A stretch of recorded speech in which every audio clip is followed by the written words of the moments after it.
Isn't it funny how the cost of the live stream is still worth it, Jamie?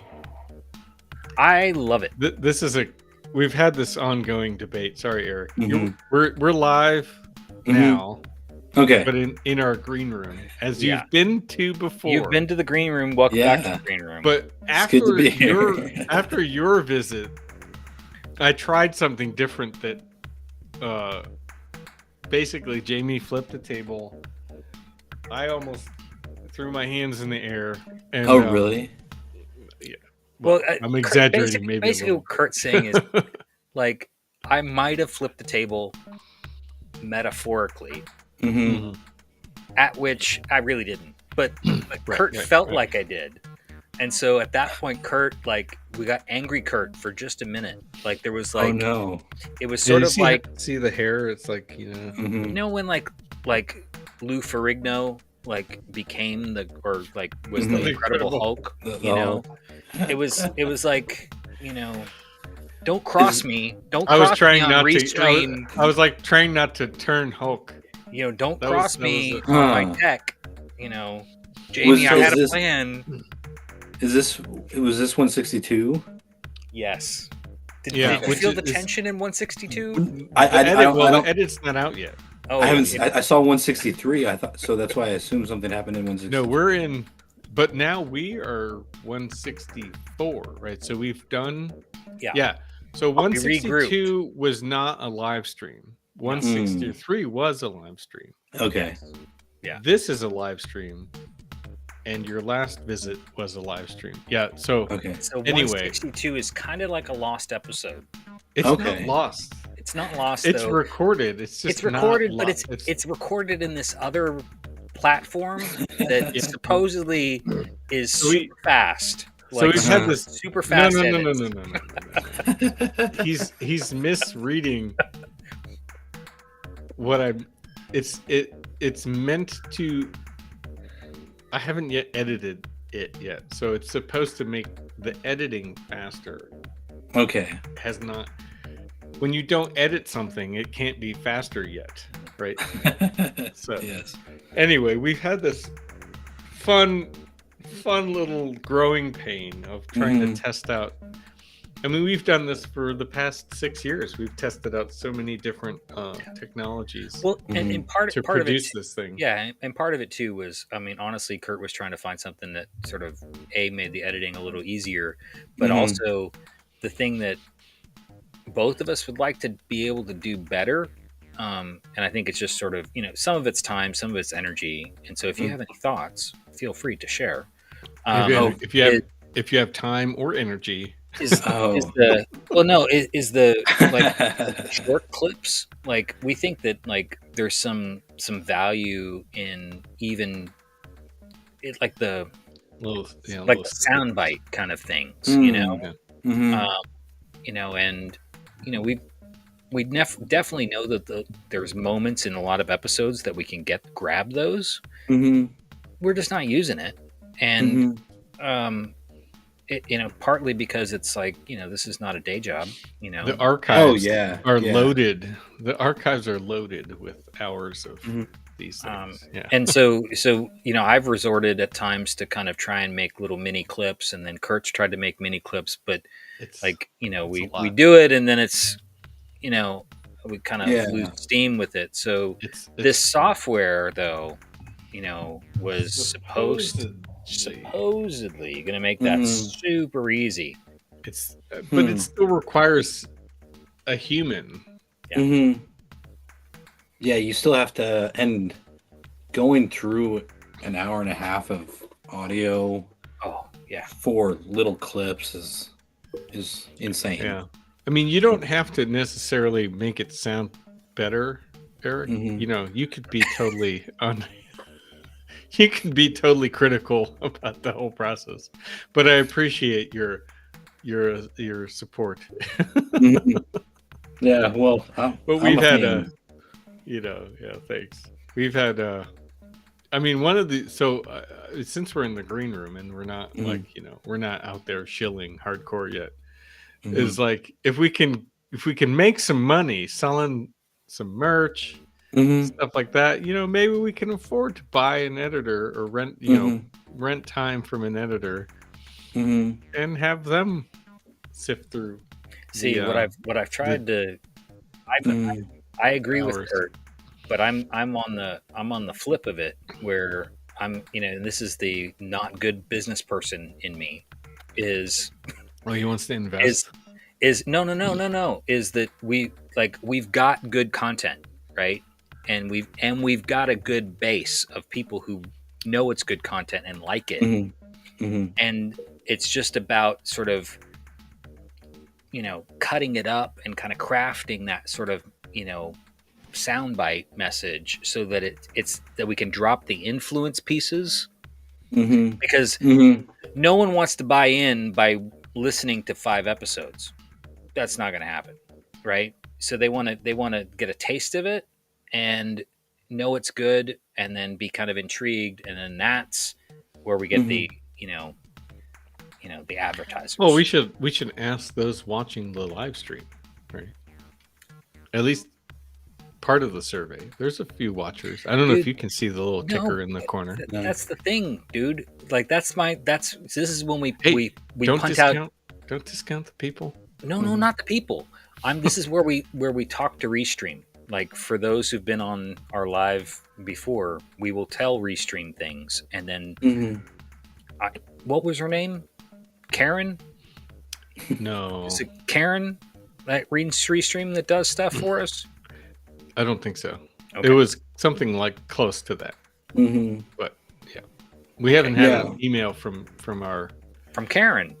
Yeah, but it wasn't like a direct "Hey, Kurt," No, but we were saying though but that they did answer some of our questions.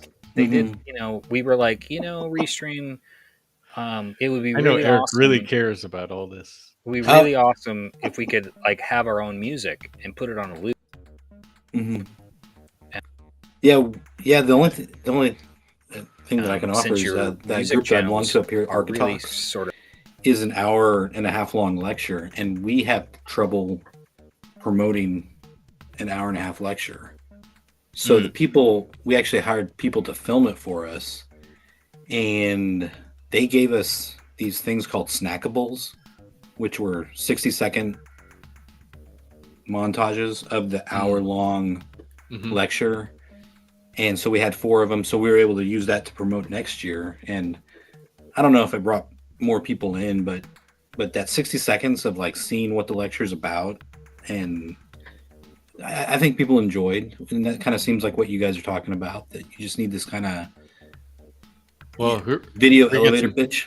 We get some real-time feedback. So this is Josh. This is like a sizzle reel. It's a sizzle reel. I don't know if you're reading the chat, but this is. Did they say sizzle reel? It's one of my. Let's be patient. This is one of my students. I see it. He's a good one. He's a good egg. Oh, I can see it now. I got to. He says that screen. So he's agreeing with Eric here. I think he meant 60 second, because Eric said 60. He didn't say 6 second. Although, maybe he does, because I know a lot of my not Josh, but a lot of my students probably listen to me at 2x speed on all the Zooms. Yeah. Jamie and I tease about that every now and then. So yeah. Okay, this is good. This is great. Thanks, Josh. Yeah. I appreciate the feedback. This is great. Sizzle and thanks, reel. Eric. I like it. Now, I wonder okay, let me play around with that. If I throw out the words that I'm about to throw at, Jamie gets a little tense. But there is an AI tool within the editing software that can do this for us. But the 2 letters AI scare Jamie a little bit.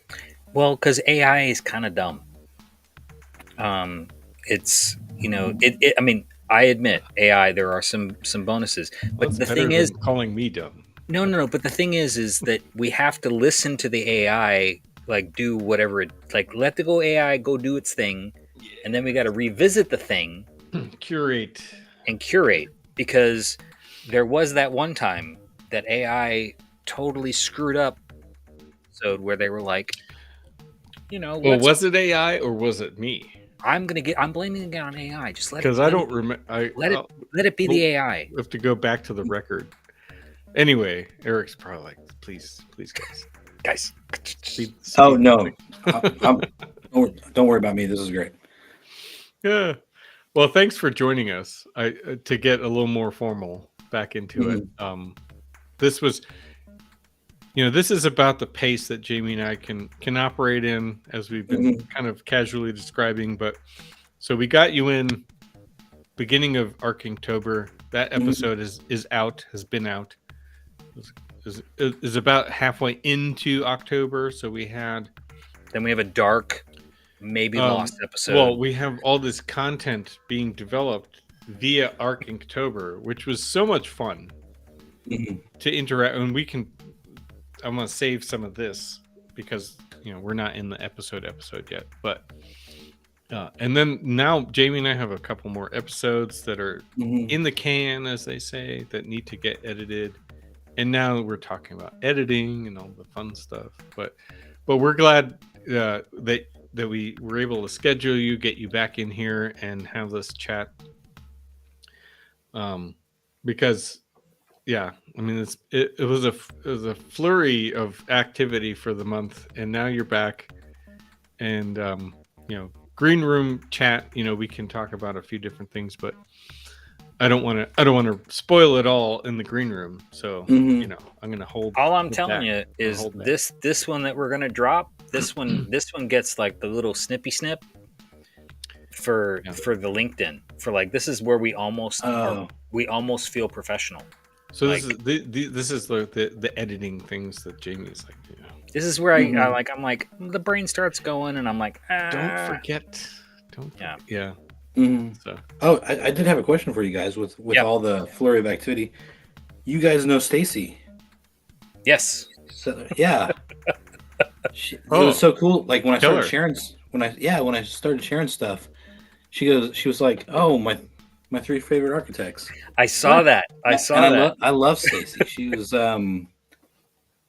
I knew her back in Kansas. Was it from? So what activity was it? Some AIA work or? It was it was AIA. It was I can't remember what my position was. Just in the state of Kansas. I think I was the emerging professional something for Kansas. And she was the RAD, like the regional director. Yeah. For the Central States, I think. Yeah, okay. Possibly. Before she moved to Wisconsin. Right, yeah. Yeah. That's so when she was there, then she was on the Young Architects Forum, which is how Jamie and I met. And then the 3 of us were on around the same time, right, Jamie? She must have been, right? Yeah. I mean, I know. And so, that's a cool. That's the small world of this network and this community that I try and convey to my students and to other people that are a bit skeptical about engagement and things like that. So, well, very cool.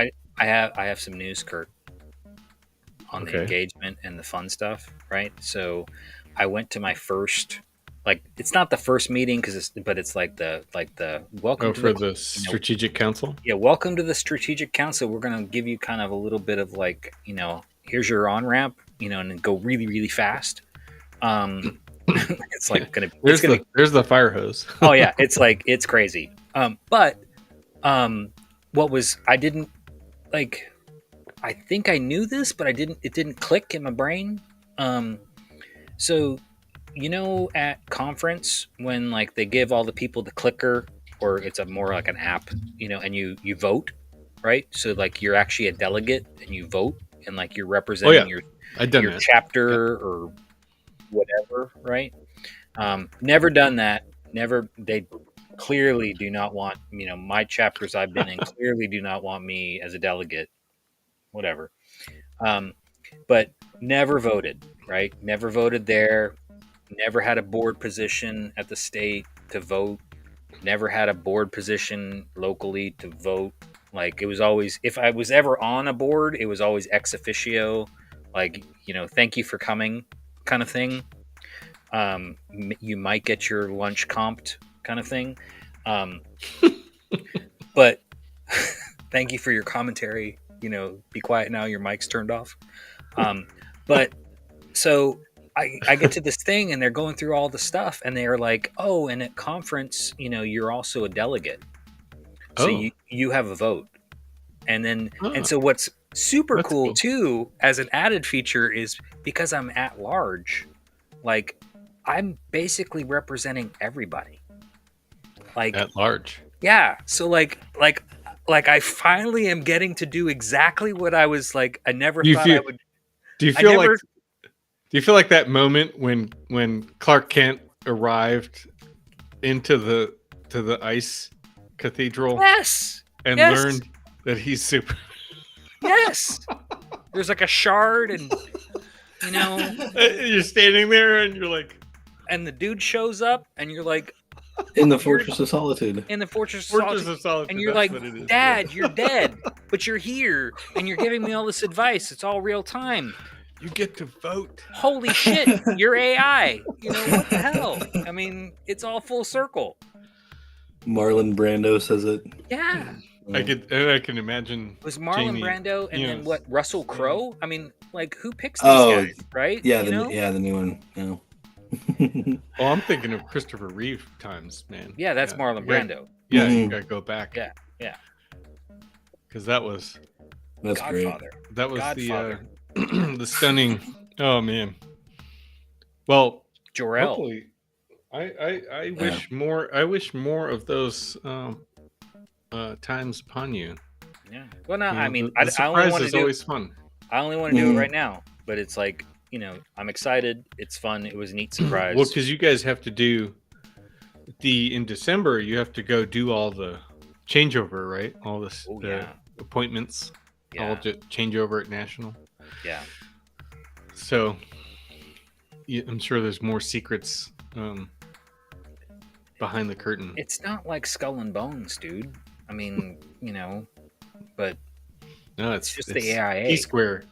T-squares and straight edge. And like that chicken on a the chicken on the stick. Stick.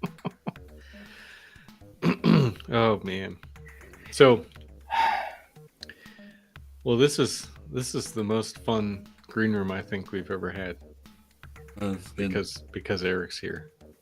Do you feel sufficiently warmed up? We had this dynamic duo thing going, but this sort of this threesome. What do you call the trio? What do you call it a threesome? So I know, but that sounds weird. Now that's out there in the world. Now that you said it, and you put it out there in the world, yeah. Well, so they have dynamic duo, but how do you say the trifecta? Trifecta's pretty safe. Mm-hmm. Safe. Sure. With the dynamic of three is good. In the soccer world, the U.S. women's national team has 3 amazing women forwards, and they needed it. Everyone, of course, because it's sports, you need a nickname, and so they're Triple Espresso. Oh, I like that. Oh, that's cool. That's very on brand. Yeah. Mm-hmm. Yeah. Triple shot. Yep. Triple shot. Yeah. So you should. So you want to hit the go button? Is that what you're saying? I'm ready whenever you guys are. Okay. Yeah, we've already bantered away 20 Well, and you got your graphics all set up. As long as you're in a good headspace, buddy. The show must go on. All right, get ready for the intro.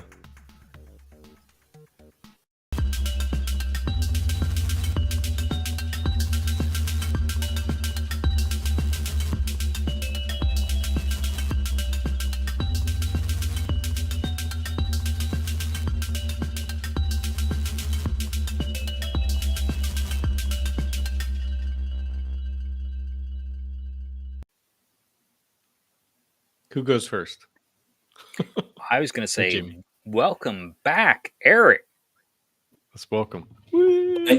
Thanks for having me back, guys. Again, I wish, one of those things with special guests like Eric is I wish we had, the air horn, the confetti, When you did the thing with your arm. I don't have those. I thought it was the guy like at the car dealership, the inflatable dude, the wacky thing. The wacky movie. I like Yeah. to do that every once in a while. So let's see. We've had a fun little warm-up chat, but we have Eric back, Eric Whitman from Arkingtober, and many things. But a few things. A few episodes ago, we had him on before the month of October, or right at the beginning of the month of October, to celebrate the start of Arkingtober, and now we promised and are delivering his return visit to recap all that has happened across the month of Arkingtober. And I will say thank you, Jamie, for coordinating the schedules, and now we're here, right? So we've done it. I like to applaud, pat ourselves on the back when we succeed in a concept. No, it's like we should do in architecture, right? It's almost like we should do this every year, which Arkingtober is every year. So, you know, well, it's probably consider yourself invited, 10 months from now, or 12 months from now. So, well, let's 11. Do it in October. Yeah, let's do it in October. Yeah. Let's That's a good inside joke. That's a good one. Yeah, let's just do it in October. Seems like a good month. Yeah, no, it was a lot of fun this month with getting to know you guys better and watching your sketching and knowing the process behind it. It was a lot of fun. Yeah, we'll say before we get into the imagery that we've all produced, and I feel like we should.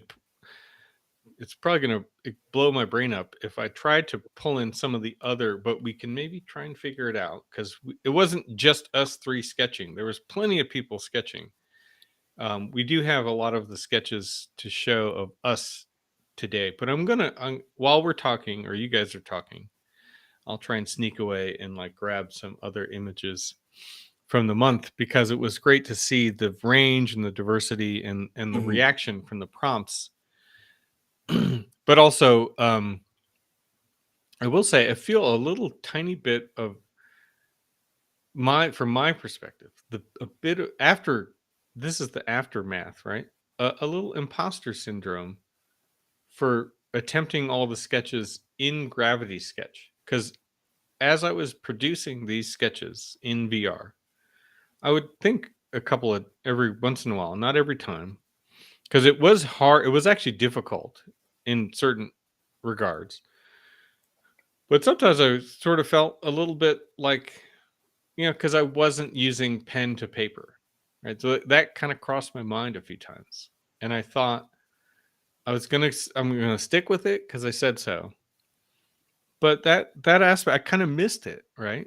Because I was seeing the other sketches that everybody was producing in physical analog sketching, and I kind of missed it. So that's my first little anecdote of the experience in the challenge that I produced for myself. But that's we'll get into some of that with the sketches. Well, and I will say too is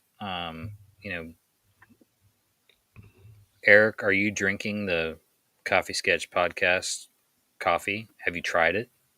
I haven't opened it yet. You haven't opened it yet. You smelled the bag though? Did you do the sniff test? Yes. Okay. Only because I have this thing, once I like to go through a whole bag, I don't like I can appreciate that. I'm working my way through. So that means to get but you guys that. The dark one. I'll say like the one I want for second. But you guys said that dark roast that I'm cracking open first. Okay. Fair enough. Yes. I keyed in on that because you mentioned how you like a good dark roast in the last episode with us, and being Rootless hosts our brand of coffee, so make a really good dark with a great label, and I had to grab one and throw it in the box to deliver with.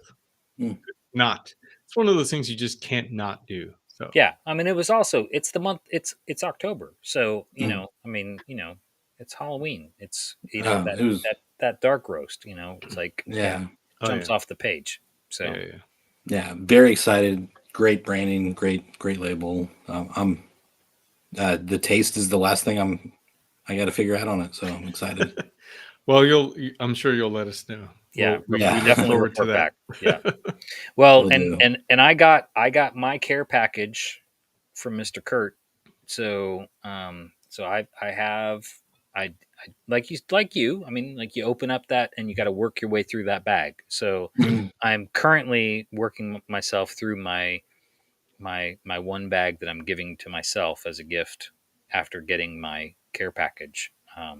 And then we distribute from there. But yes, I needed it. I needed it because there was a whole lot of other things that I kept like trying rando brands of coffee, and I don't know. I was in a funk.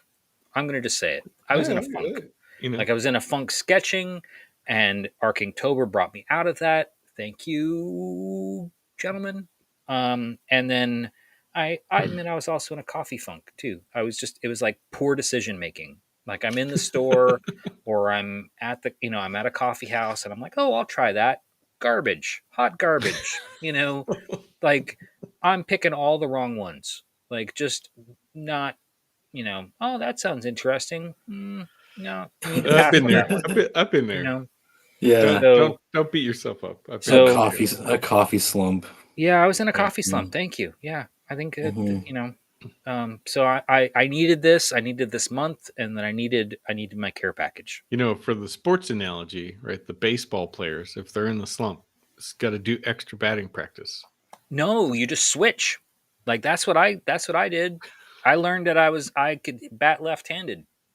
Switch it. Oh, okay. Well, Mhm. there you go. I So mean, like yeah, I was batting righty, and um I wish at like 12 or 10, I understood statistics because I was watching something where they were talking about how left-handed batters against right-handed pitchers have so much better odds at hitting the ball.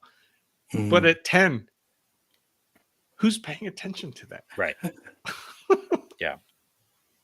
But Jamie over here, it's obviously he's No, like, it's my well, dad. I'll just switch It was my side. dad. I'll just Dad swing dad from was the other like side. Dad's like, well, he is left-handed.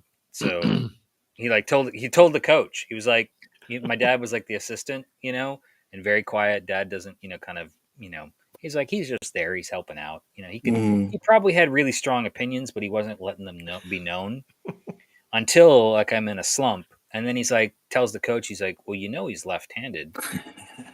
And he's like, but he's our pitcher. Like he pitches like with his right hand. And I'm like, yeah, well, I pitched my right. Mhm. Anyhow, so yeah, Yeah, but that's not the first. Anyway, we don't have to go into the no. But yes, tangential well, sports podcast. see, Eric didn't get to experience the subreddit like of the podcast. It shows up every once in a while as a blip, like Oh. once a season. Yeah, sports Mhm. We creeps in. we start talking about baseball or something. I don't know. I don't know why. I Yeah. don't know why it's baseball, but No, Jamie tries to talk about soccer, and well, then yeah. he hears crickets more often than Oh. not. I mean, I'm not like, anti-soccer, but I just don't know enough. My Ted Lasso knowledge only can go so far. Yeah, I didn't grow. I think it's one of those things. I didn't grow up with soccer, so I grew up with baseball, and so a lot of my good friends played soccer. They watched soccer. One bachelor party weekend we went to was the World Cup back probably 8 years ago. So we just watched the World Cup, for like 3 days straight, and it grew my interest a little bit. But I'm still a baseball guy. It is infectious because Mhm. Yeah, now Kurt goes to like lower division. Like Kurt's like he's playing you. Like he goes to lower well, division I'm a soccer local. matches now. Like yeah, Mhm. like Flint. We he's have got a his team, Flint the Flint Bucks. City Bucks. Yeah. Mhm. So and they're actually pretty good. Yeah, They we almost have a won it team all. coming Well, you in got the Jamie's next got the year. scarf. Oh yeah. Who do you got?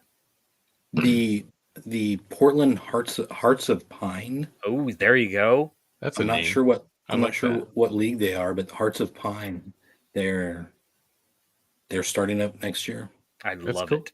I love it. There's Yeah. a place I'm hoping to go to over the holidays because it's near my folks. It's a soccer shop in one of my Main Street cities, and it's totally like one of those passion projects. Like, you know, we call them hobbyist businesses. You know, but it's like I told Jason, other friend of the podcast, about this store in McKinney, and he's like, "Is that our retirement plan?" And I'm like, "Maybe, you know, maybe." So these guys have this soccer shop where they basically get all kinds of vintage jerseys and then rando lower division soccer jerseys from like Mm-hmm. all over the US, and then they sell them, and then they send money back to the clubs if it's a local club, so that Mm-hmm. part of the profit goes back to the club, because it's, again, hobby business.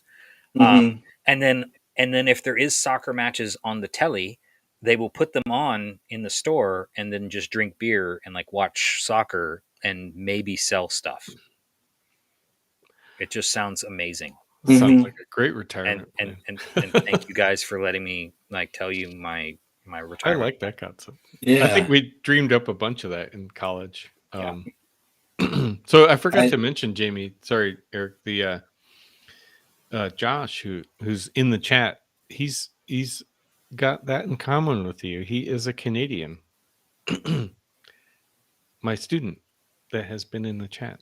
Mhm. Oh, okay. He's Canadian We of weren't Canadian talking- origin. We weren't talking about Canada, but yes, Per I'm a Canadian. se. Per Yeah, but I wanted per to throw se. that out, the shout out, because So Yeah.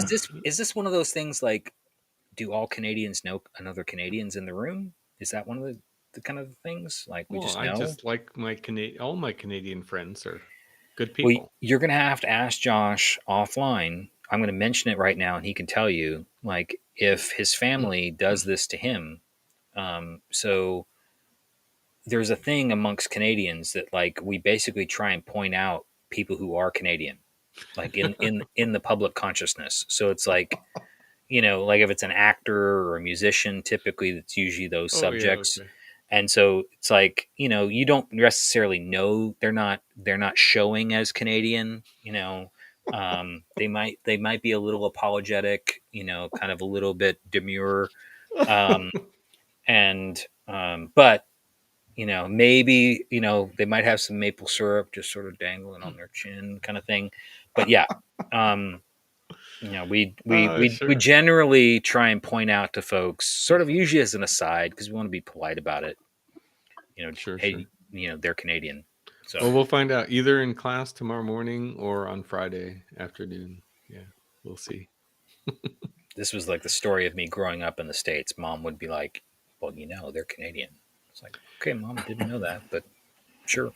I think it's a cultural connection. You know, I mean, I'm half Guatemalan, right? My Guatemalan mother would often call out if she had encountered another Central American, or, you know, somewhere near, you know, within the vicinity of Guatemala. So yeah, I think it's a sense of a mom thing connection.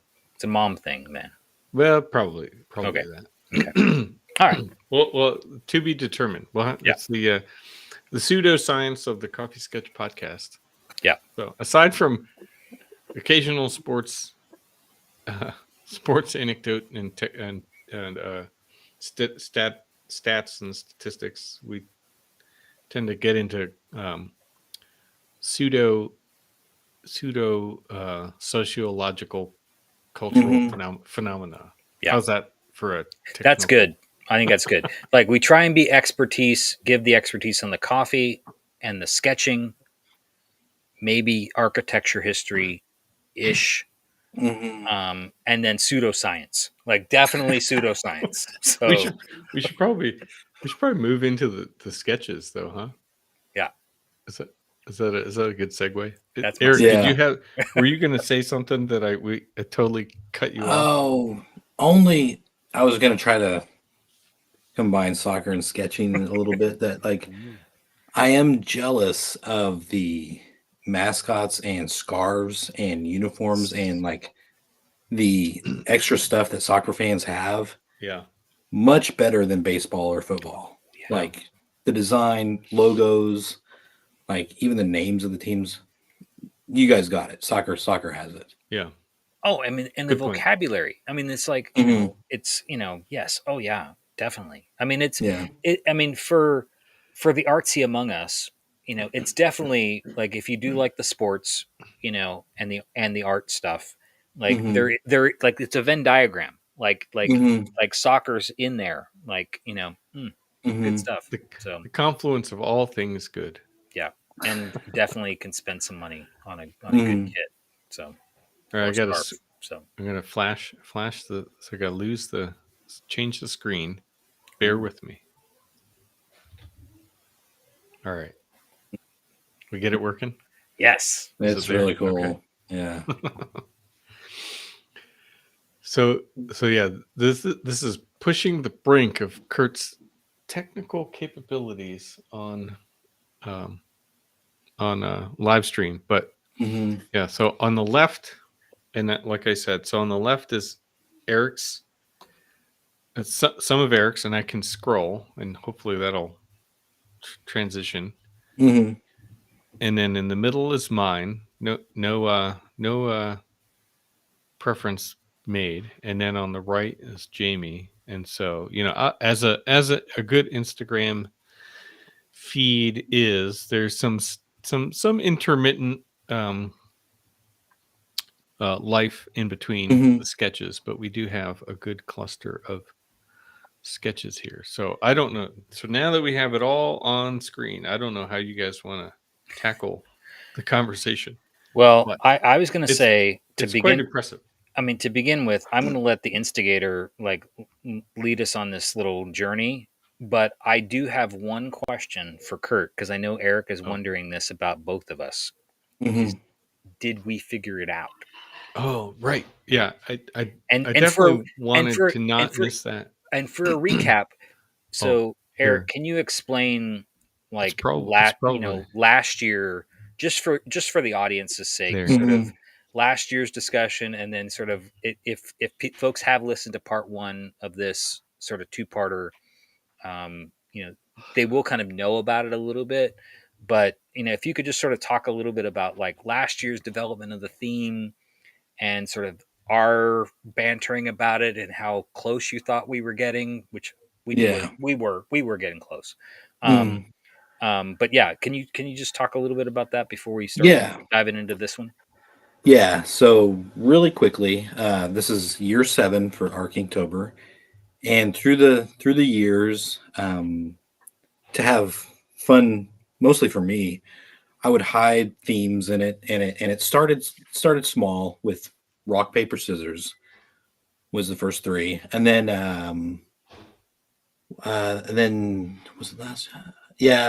Then I'd play little games like having to go to people's Instagram feed to draw different things that they found on feeds, and then what really changed was last year I had the hidden theme of the Back to the Future trilogy, and so I just went through the words and went through the whole trilogy and just picked out little prompt words like the clock tower, 1980s, 1950s, Western, all stuff here and there, just to see if anybody would pick up on it. And last year, you all were very close.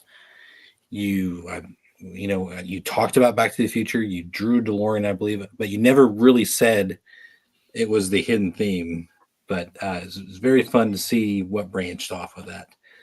So for year 7, I did the same thing, and I used some very collegiate words that a professor friend had given me, which were really nice. They were from the 99% Invisible book, the subchapters.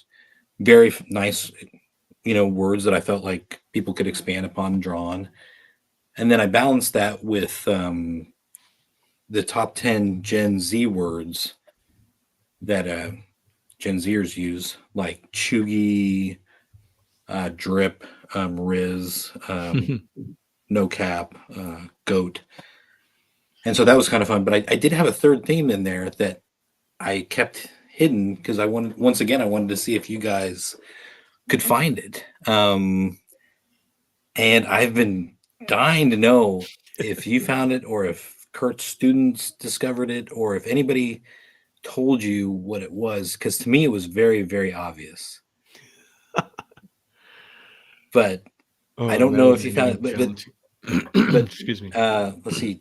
Jamie kind of had you had kind of a Gen X millennial soundtrack to your sketches. Yes. Yeah. So go ahead. Which is close. It is music related. Okay. Oh. I think I have it, but I'm not sure. Okay. Well, I definitely probably don't have it. So you want me to guess first? Well, no, I thought it was music related, and there was even some musical selections that I could have gone even more contemporary. And because I was thinking about some things, but then I was like, no. Like my first impulse was like, where I was and where my head was at when I was doing, because as I've shared with folks, the whole prompt thing and working from a prompt, someone else's prompt, there are days where it's sharp, like you're on it. And then there are days where I struggle.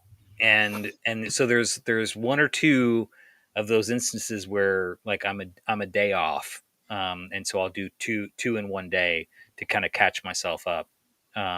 Definitely did all 31. But yeah, this year was definitely unique in the sense that I did add a soundtrack to go along with the sketch in some form or fashion, just as an extra challenge to myself. Since Kurt was challenging himself with some extra things, I figured I gotta put some burden on me as well. But I'll just leave it there and like maybe let Kurt sort of walk through his guessing and process. Sure. Yeah, well, I guess I was trying to think about the hidden theme, and I now that you kind of hinted at some of the things, I feel like I'm off base because I was kind of trying to key in on the Gen Z terms, the sort of the asterisk ones, the funny ones.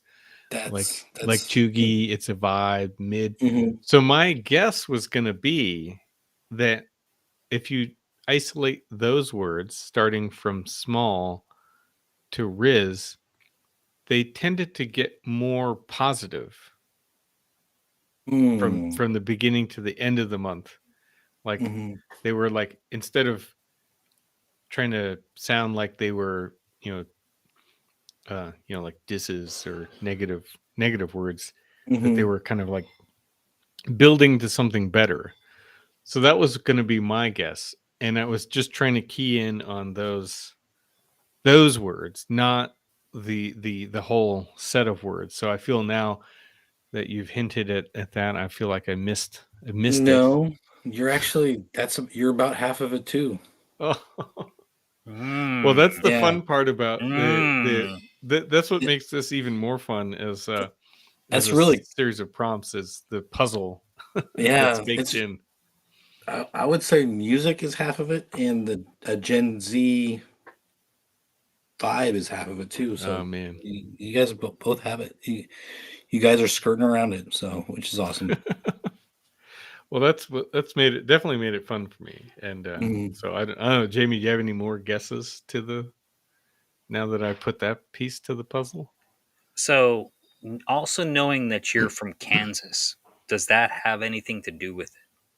Kind of the Midwest? Yes. In an odd way, yes. How funny. Okay. So should we talk about the sketches and then maybe come back to it? Maybe at the end we'll like do a final wrap up. Yeah. Okay. Yeah. And can I just add that like it was so much fun this year. I felt more pushed than I ever had before, knowing that you guys were like out there sketching, and like this was the most stressed I've ever been during Archaeotober, because I was like, I would open up in the morning, I was like, ah, damn it, Kurt got one up. Or like, ah, shit, Jamie's got one up. And so like, it was I've never finished 31 on time. I'm usually like November 2nd, November 3rd, but I tried my hardest to stay on track. And there was one Saturday I did 4 and posted it to kind of get back on track.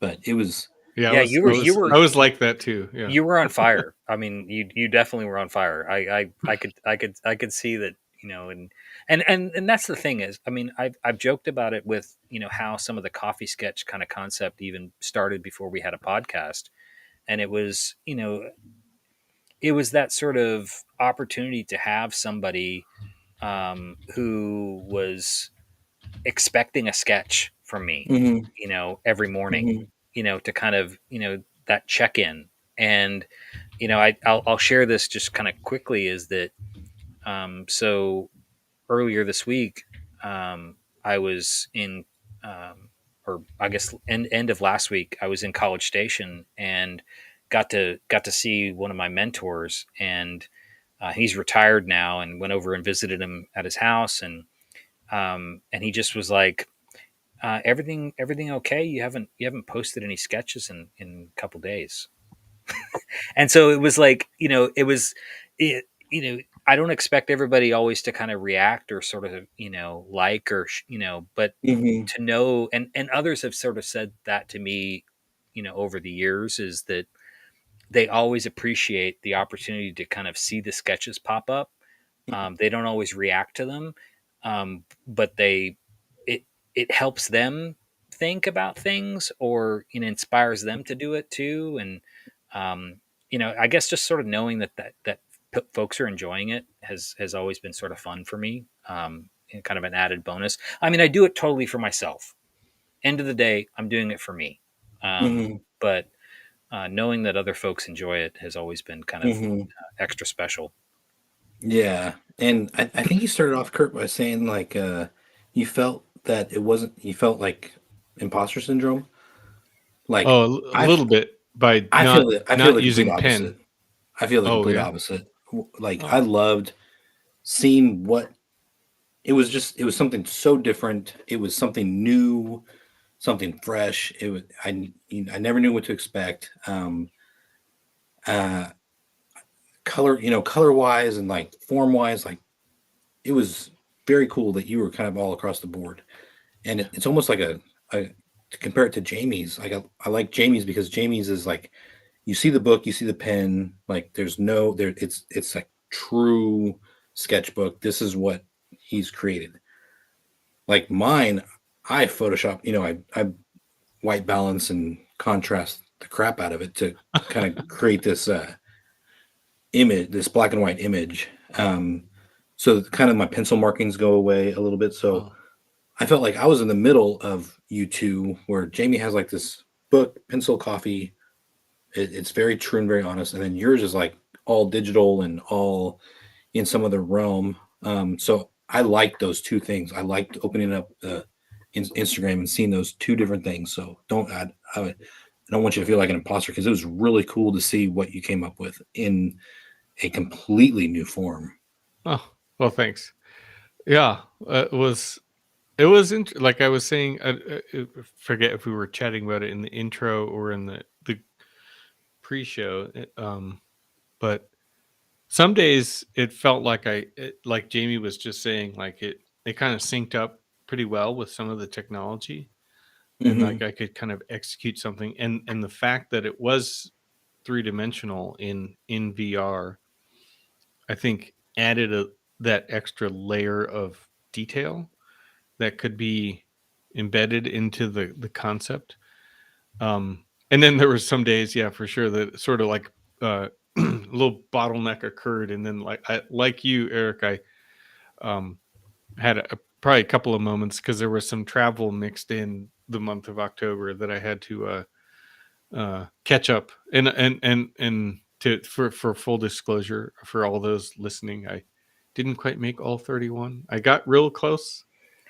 And much closer than many years in the past. So So I'm still gonna pat myself on the back. But Yeah, and I will say I only poked the bear once. Like the like nudge, yeah, yeah, there the was only gentle like nudge. one sort of gentle nudge, like "Come on, don't give up now." Yeah, it helped. I appreciated that. It helped Mm, kick the activity into gear. But yeah, and then flipping, kind of trying to flip in this fourth page, which this is the trying to follow the hashtag that of Arkinktober mhm, 2024 to try and weave in some of the other sketches, like I mentioned, and because mhm, now we're this is, well, partly to help maybe solve the puzzle, like we're trying to fold in all the concepts mhm, so we can try and um, capture the essence, but also just to see some of the various examples from other people and their mhm, other technique and impressions of the prompts and things. And so it's just so much fun to I'm glad we it's probably been too long that Jamie and I have not had you on before, but now I'm glad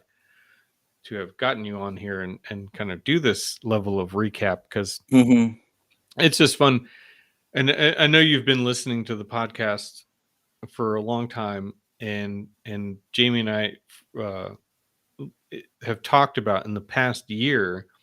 I've been trying to weave in some sketching activity with my students to loosen up and sort of change their mindset a little bit, especially if it's early in the morning. And it is fun, to see the variety as I'm scrolling through this, to to just to just know that it's just about the activity, the action, and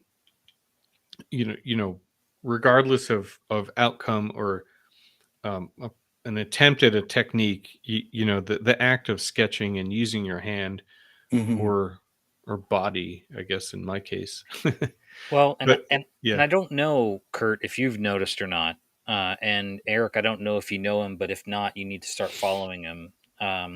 So around the time that the three of us really were sort of pushing the whole Arkinktober this year, and then really being really diligent about it, and then all trying to add the soundtracks and the likes and the support, and kind of lifting each other up and all that good stuff, amidst all the other folks that were sketching. What's interesting to me is I also noticed this other gentleman started sketching every day, and he's been sketching every day, and he's like, admittedly, like, I admire his sketches and his style because it's one that I would have trouble replicating, which to me, is like, I'm a mimic. I love mhm, to try and mimics. We talked about the last time, Eric and I, sort of finding those styles and sort of, getting at it. So Peter Exley, Kurt, um, Mr. Fun Architect, um, Hmm. is sketching every day, and he is also adding a soundtrack to every one of his sketches. And some of the sketches in the sketchbook, and he does the whole a very small sketchbook, like I do. Um, some of them, he's also seems to be kind of curating sort of a collection of things, sort of his curiosities, and he has a connection to Denise Scott Brown and Robert Venturi, and so the early parts of the series that he was doing were really related to them and kind of the work of that studio a little bit, and now it's sort of branched out into other things. But I just as you were talking about sort of lifting up kind of the other voices and sort of scrolling through other folks' sketches and things, I just thought I would mention that because it's something I noticed. I don't think I don't think he's particularly aware maybe of the whole nuance of Arkinktober as a thing. Hmm. He'd probably love it, but I just noticed that he was sort of being as prolific and daily as sort Yeah, of what that's what we've been doing, and sure. I've enjoyed his stuff kind of coming out of late as well. Well, mhm, yeah, that is cool. And yeah, I mean, Yeah. past AI national president and Mhm. somewhat of an acquaintance of ours in passing and all those various events and things like that. And yeah, it reminds me too of like I mean, kind of why we started this whole podcast, right? Is just the act of it all, right? And just having some fun with it. So yeah, good reminder, Yeah. Tim. Yeah, I found him during the month of October. I'm not sure if you reposted him or what, but I've enjoyed his sketches. The do you see the picture of the guy? That's one of my friends in Wichita, and Oh, this here. yeah, ICT Sketcher. ICT is the airport code for Wichita. So Oh, if you ever see ICT, he's Wichita Sketcher. He just has this great, like scribbly, like nonchalant style about him that I've always enjoyed Matt's sketches, and he usually pops in and does like 4 or 5 during the month. But he's sent me a few words in the past as well. oh, that's cool. Yeah, I do like those two. It almost looks like William Burroughs. Oh, you want to go back to this one? No, just I don't think that's what he was drawing, but I'm just saying that's like that's and maybe just Kansas, like you know. Well, he did the UB40 too. Quite literal red wine. You guys still there? Yeah, Yes. Oh, okay. I can't see your faces, so I'm trying double duty over here. So just making sure you're still with me. So Eric, what was in as the instigator, the fire hmm starter? Did you like that, the prodigy? And, I did. so what was the most challenging? So since I've talked about my challenges with prompts, Yeah. what was the most challenging prompt that you gave yourself? Oh, yeah. Let me see here. And maybe we Well, could pull up all three of ours for that one. one. Let's see here. I was going to ask you, kind of along those lines, if I have a hard time looking at some of my sketches because I know some of them are just crap drawings that I like. I was like, I just gotta get this. I gotta get this prompt out in my mind. Right. Like, it's just some crap. I had a hard time with. I got stuck on. Oh yeah, it shouldn't have been that hard. Synanthropes, synanthropes, Oh, and so like I was it this? drew. No. Yeah, a seagull eating trash, and I hate that sketch. I really do. Like it's not composed right. It doesn't make any sense. So but I was stuck on that one for a while, and I didn't like that word at all, and I don't like the sketch. And let's see if I had any others. Jamie, which one was your version I'm of trying that? to remember which one was my synthrope. What day was it? Let's see, day 22, so it's later. 22. Yeah. 21. Oh, I know which one it was. Yeah, it's the one. Yeah, that one. Okay, so here's all three. Yep. Is that all the same word? Yep. Hmm. Although I kind of like the seagull. Yeah, I thought it was kind of so the definite. I had to look this up. So a synanthrope is something that is uh, a friend to human, right? Friendly to humankind or man's Yeah, best like a friend. So creature that, like a creature that does well among humans. right, yeah. Which hey, the gull. It kind of like I think it's a good commentary on the environment and man's impact on environment. So maybe it's Mhm. a little bit more on the environmentalist or political side of things, and I might have taken it quite literal and You just drew sort of you drew a beagle. scribbled. Yeah, well, I have a beagle. I know you do. I kind of got the Snoopy vibe. I was trying to get the Snoopy vibe going, Mhm. and then I threw in, I snuck in the little red leash for old pop of color. But Mhm. Jamie's is so. How did your interpretation? Oh, Oh, Humane Society in Austin. yeah, yeah. You know, there's going to be a story with it. And Yeah. actually, this one I did one of my double photos. So there's actually two images on this one. Um, but yeah, so the sketch is I did a pro bono project for the Austin Humane Society. And it's like still one of my favorite projects I ever did. Um, and it was literally a cat house. So it was for pet adoption, and the uh, sort of the uniqueness of it was just that it was one of those projects where the people that you're going to help, you know, had a need. It had nothing to do with the cats.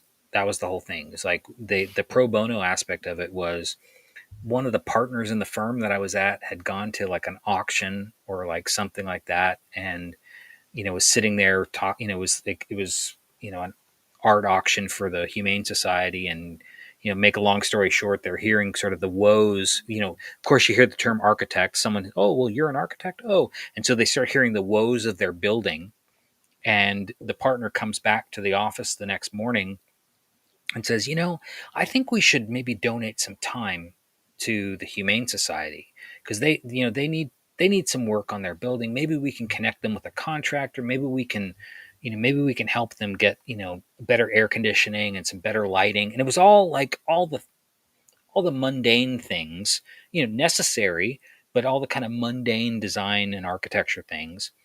And so, at that, and then as he's describing, we're all kind of like, it's early in the morning. We're all kind of like, oh, yeah, whatever. You went to a party, you met somebody, great, whatever. And then at the end, he goes, any volunteers? Anybody want to do it? And kind of like I scan the room quick. No one raises their hand, and so I just raise my hand. I'm like, why not? I've got pets, and it'll be an excuse to have a different conversation and whatever. And the boss doesn't care, so cool. And so I go and meet with them, and as we're talking about sort of the technical aspects, I kind of look over to this, series of rooms up at the front storefront, literally the front of their building, and it's like looks like a bad storage room, like with all glass. And I was like, "What's the story over here? Like, what's going on?" And they're like, "Oh, for a while when we had the pet adoptions, we decided we were going to have a store so that people, when they got their new pet, they needed stuff. So they would go over to the store and they would get supplies to kind of to take home with them for their brand new pet.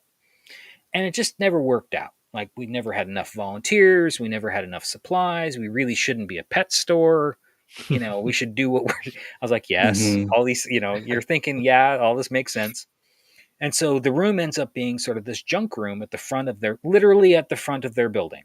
Like the whole front facade is, you know, major panes of glass and then junk room. Mm.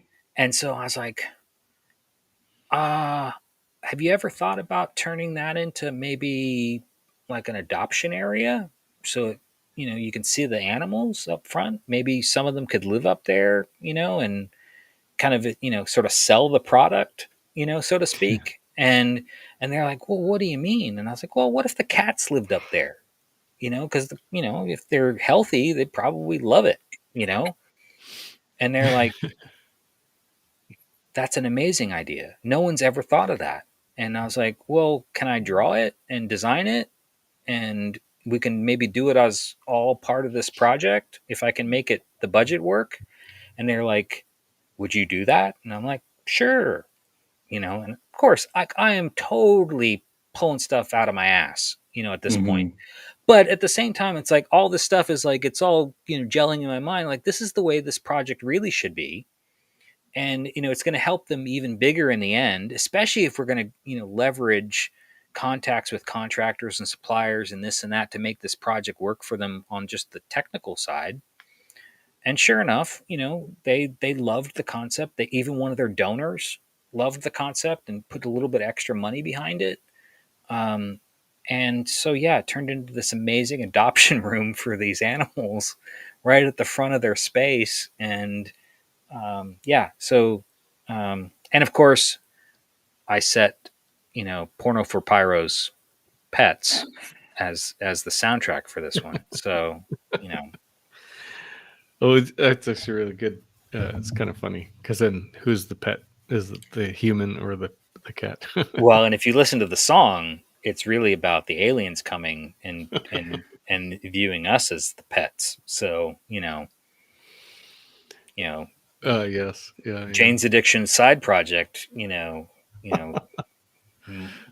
definitely Yeah. a side project. Did So we ever talk about this project in an older episode? maybe, No. maybe. I mean, It does kind of look a little familiar, Mhm. but That's really cool. so you did post a picture. So I'm flipping back and forth between sketch and picture of the sort of execution of it. So is pretty cool. Yeah, yeah. So Yeah, great story, great sketch. yeah. Well, do you know? closest thing to like designing a space purely for the cats. Mhm.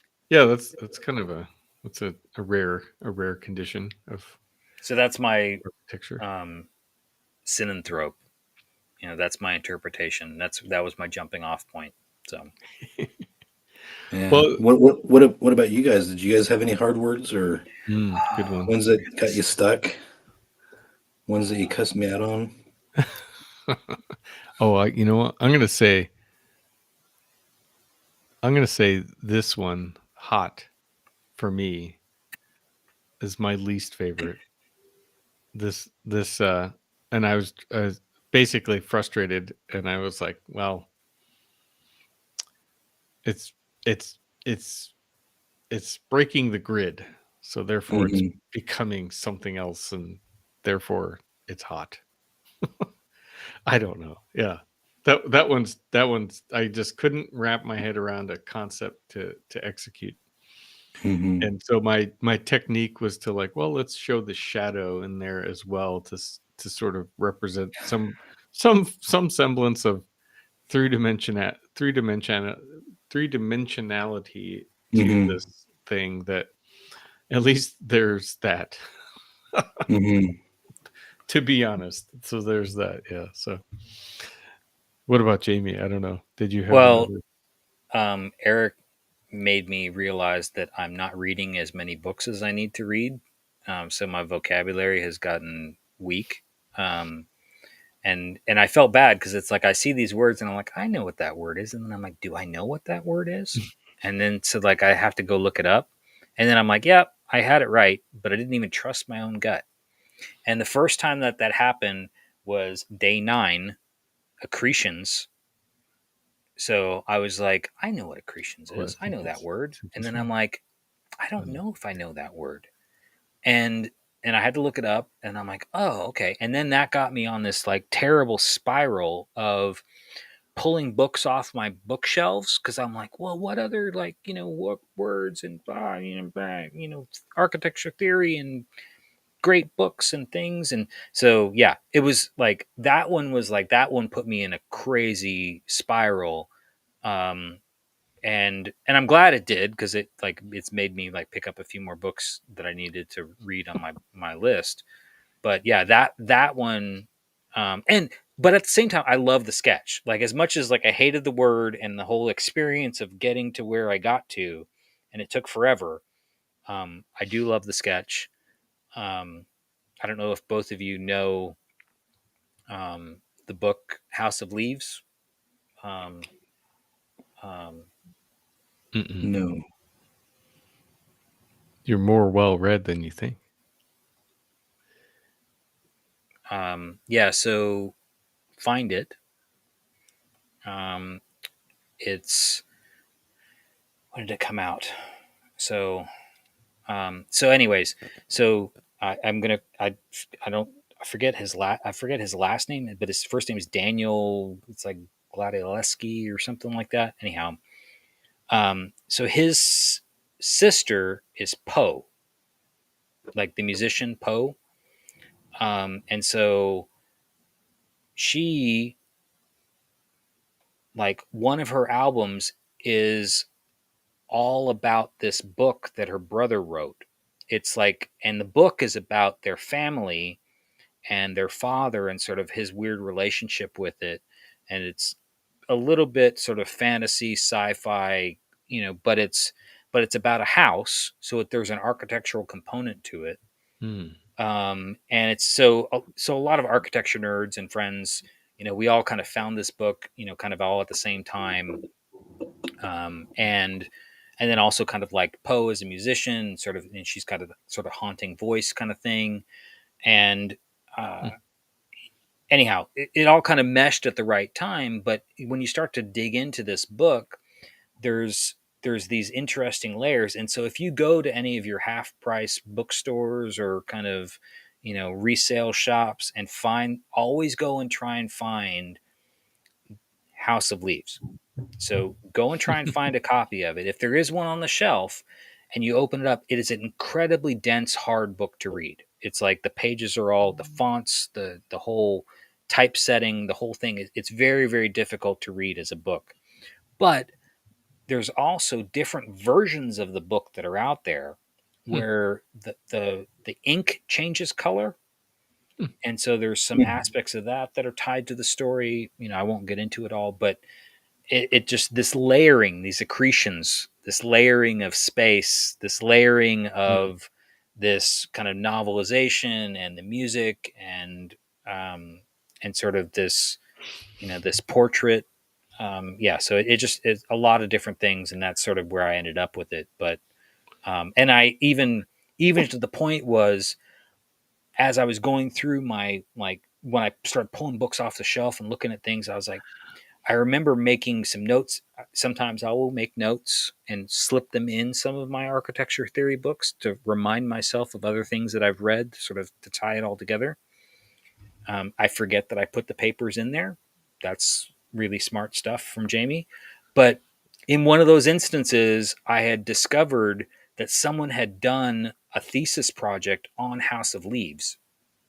And somehow I stumbled on it. I don't know, maybe somebody told me about it. And so that made me remember, and I printed off a page of this person's thesis, and there's sort of the description, and they were trying to model what the house in the book actually looked like. And it was sort of fascinating. But it's that sort of form following fiction that kind of comes out in my own work. It's just something that I've always been interested in, sort of cross genre kind of influences. And yeah, this one set me on a tailspin, as you can tell by the way I'm talking about it. So yeah, well, I think it's still, I mean, the story to back it up, and it looks great. And so you still pulled it off. I still think it's better than my worst sketch. So, Oh, I didn't say worst. I just was saying toughest, like toughest, like quickest spiral. So Yeah. I don't know. I'll find my worst while you guys are chatting. No, that's so. I love this. This is where it gets really cool. Is I love hearing this. Like, one prompt word takes people on a journey, and you don't get to hear all that when you just look at sketches on Instagram. So it's very. That's the part I always enjoyed about your guys' podcast, was a little bit of the stories behind it. Oh, thanks. Yeah, that's I guess that's the kind of the root of it. What about your version of accretions? Do you have any? Oh, that one was kind of. I had an idea of what I wanted to sketch, and I kind of looked for an image that was similar. But I was when I first read that word, I think I was thinking of the wall city. Kind of like just these layers upon layers, but I didn't want to draw that. So I just wanted to kind of find this village that's just built on top of each other. And I think I was looking at the like Mesa Verde, like the cliff dwellings, but that didn't quite get the layering that I wanted. And so, so I found an image, but then I kind of went off on my own and kind of added to it, just kind of. As one should.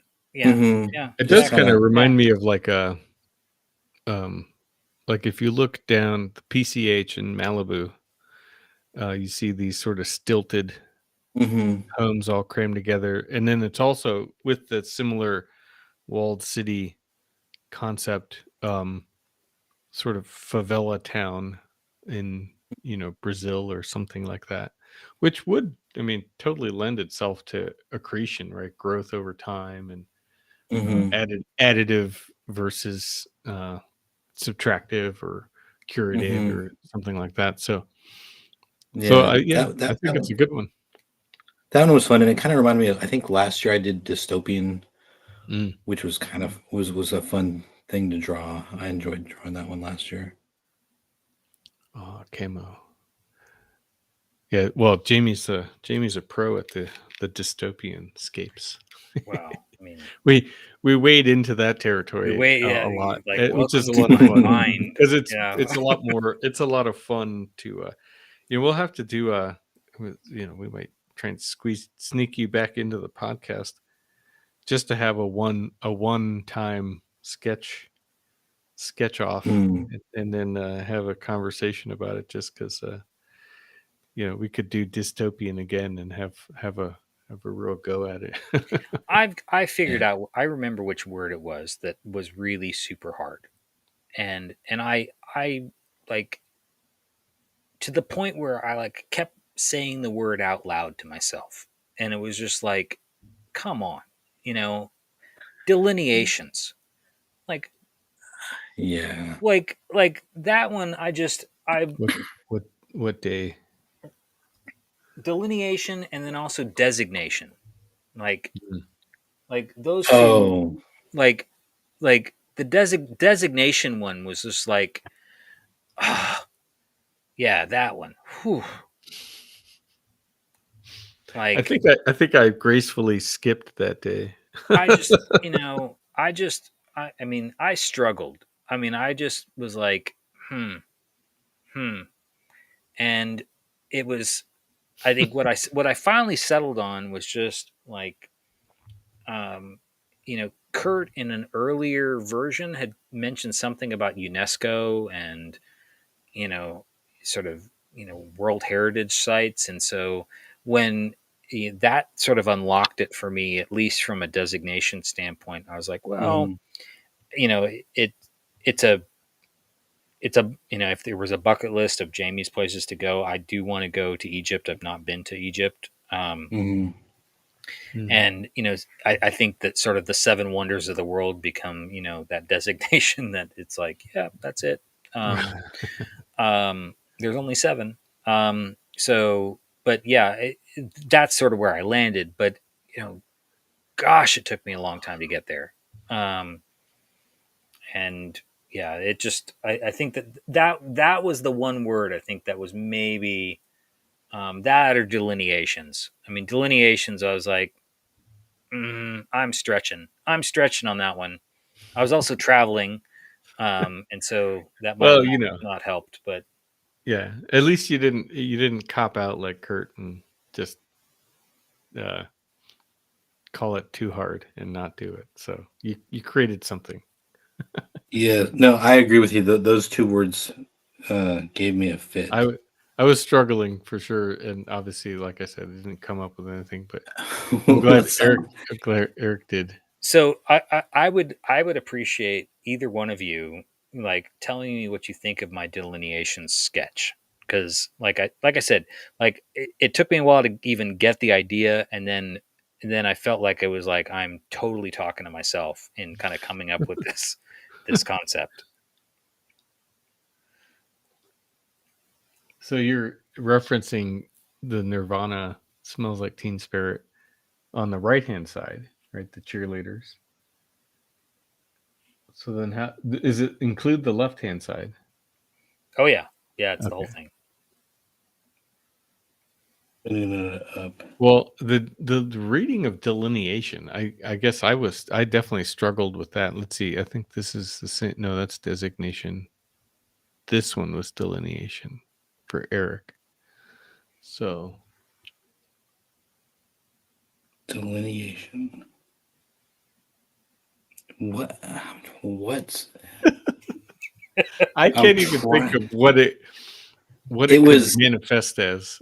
So we'd have to do the old It- Google search. It was it pissed me off because it was so typical architecture of like describing something by a line or describing something or visualizing something by lines or words, I think was the definition of that. And you're like, damn it, that's what I do every day. Every day. Exactly. And I can't Exactly. sketch it.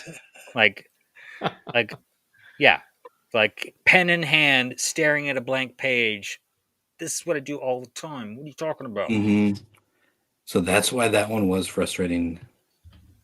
So, yeah, can you walk us through, Jamie, and how did you get there? Okay, so how I got there was like, so I worked off the definition of, because again, like you're saying, like I found the technical one that you had, and then I found an alternate definition that says the action of describing or portraying something properly, which again, like, doesn't give me much to go on. But I was like, and I'm sitting there, I'm thinking, and I'm like, and earlier in I will say the only thing that this one was a reverse, where there was a soundtrack that I had in my mind for an earlier sketch that was the alternate music track. So I didn't pick the one that I ended up using for this. And so I was also running out of days, and I love this version of this track. And so I was like, what can I draw that's appropriate for this soundtrack that still works with the word? Okay. And so it was, me trying to visualize and describe and draw Smells Like Teen Spirit. Like, I was like, okay, Jamie, let's literally go down to, you're replacing the prompt that Eric's given you, and you're going to delineate what does Smells Like Teen Spirit actually look like. And like, you can close your eyes, the song comes on in your head, and if you know the music video, the anarchist cheerleaders with Kurt Cobain in the background strumming his guitar is like, that's, in that sort of sepia, dirty, smoky gymnasium. Like, I'm right there. Like, that's like, that image in my mind is like, that's the delineation of that phrase. What's funny though, on the left. So I remember in my student days that I came across that Daniel Libeskind used to try and draw music, but not musical notes. But his sketches were trying to delineate basically what the sound of music was in a visual form. And you were starting to get there, and then I was starting to think, oh well, this kind of ties back to Libeskind in the graphic representation mindset. So I think, hey, well, and on the left side you can actually see the basketball court in plan. Oh yeah. And actually in section as well. And and so like, it's sort of trying to extrapolate that space and movement, and sort of that figure field grid thing that I do. Sure. But yeah, so notes on a page. Very cool. That's a good one. So I like that one a lot. So should we we could, I don't want to necessarily oops, sorry, I got too many screens open. Should we try and wrap up to where we can make our guesses, have our final guesses in the in the situation? Yeah, it's fun because it's And sorry, I've got the. I feel like you're kind of skirting around it, Jamie, in a very millennial, zennial, Gen X way. I am a Gen X, so yeah. I mean, that's like, I have to be that. I have to be, Or what window is working? Sorry, got too many screens. Here we go. So if this was like Final Jeopardy, like, and we had like the scroll on a screen, and then Alex Trebek like shows the blue screen with the scroll on it. The guesses. The guesses. My guess, if I had to scroll something, and then you guys can interpret how close I was or not, it would be The Rise and Fall of a Midwest Princess. That would be my guess. Wow. And what is there a reference to that I'm Chapel missing? Roan. Oh. Yeah, Oh. that's her album. Yeah. Oh. Which she's like kind of a big She's Gen Z thing. Yeah, very right? kind of spirit of the moment, kind I of think Eric's like a little bit of musical zeitgeist right now. So that's well, where my head was at, because there was Mm. a couple there's a couple words in there, but Ooh, yeah, but that was it. That was that's like as the far. I best. knew there was I a can't musical thing to it, and I went there, and I can't guess any better than that. I So don't know I anymore. got nothing. I just felt like that would be bold. So I got nothing. probably wrong, but it's bold. It's a hey, And Kansas, it felt it's Midwest. So I was like, Eric's from the Midwest. Maybe. How much did you wager on that? Yeah. What's Oh, is it oh. How much all did you in? wager, Push all Jamie? the chips in, or you Thi- thi- wager $1? I totally put all of the chips in. I maybe like left $1 behind, just so I could beat Kurt, All but because I one. know, because Kurt feels like Oh, nice. always bet on black, like puts all the chips in. Yeah. Passenger 51. You're Wesley gonna Snipes. win. You're gonna win Jeopardy Yeah, by $1 because $1. I have no guess and all the bet. Okay. So yeah. So Eric, How'd I do? hit us with All right, so history. the answer is, what is The Rise and Fall of a Midwest Princess? Yes! You nailed it. You nailed it. Yes! As soon as you said it, I looked at Eric's face, and I think I was like, "Oh, I think he did it." You did. You got it. You nailed it. Those all. I don't know if they're all from that album, but they're Oh yeah. they're all Chapel Roan songs. Oh yeah. Yeah. There was because there was a couple moments in there where I'm just like, Fascinating. like this is kind of the track listing, but I'm Mhm. not sure if it is, or if it's just me, because I don't know if I screwed myself up by deciding before we started this exercise, where I really hadn't even read through all the prompts, honestly, when I said, Mhm. this year I'm gonna put a music soundtrack to every one of my sketches. Mhm. And Well, then, that's what. and then as I started to go through it, I was like, holy crap, what did I do to myself? And then as I started to go like through the prompts, I'm like, well, this kind of sounds like this album that I've listened to. Like, Well, that's the funny Yeah. part is that I think when you said that as a challenge to yourself at the end of the last episode, You did, and Eric I Eric Eric was kind of like, "Oh, okay. you're I, onto something." I was afraid because I was afraid that you'd put in the prompt words, and the way Instagram works, I think it would pull up Chapel Roan quite a bit, probably. But Oh, yeah, oh, yeah. oh. Let me. Interesting. Yeah, I'll tell walk you. us through it. Walk us through it. This is great. Okay, so The big I had reveal. to. I won. You won. I won. By $1. I'm actually excited that you got it, because it means It's validation. it's no fun. It's no fun if like no one gets it. Yeah. And it's not fun if everybody gets it. It's fun if like a few people get it. So, yeah. So the collegiate words I put in, the Gen Z words I put in, but this summer I got addicted to Chapel Roan, and like in studio and when we're in college, you share music all the time, and you discover like some of my favorite bands are still from my college years. I'm sure you guys are the same way. Mhm. And so.